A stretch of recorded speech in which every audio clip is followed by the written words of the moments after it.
கற்பூரம் ஜொலிக்குது, சந்தனம் மணக்குது, கற்பூரம் ஜொலிக்குது. கந்தகிரி கோயில் வந்தால் நன்மையெல்லாம் நடக்குது. கந்தகிரி கோயில் வந்தால் நன்மையெல்லாம் நடக்குது. சந்தனம் மணக்குது, கற்பூரம் ஜொலிக்குது.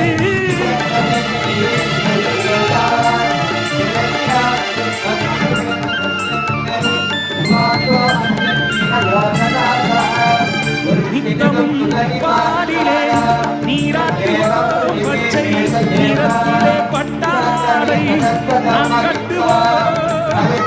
நித்தமும் பாலிலே நீராட்டுவோம், பச்சை நிறத்திலே பட்டாடை நாம் கட்டுவோம். திருநீரின் தத்துவம் தந்தை என்போம்.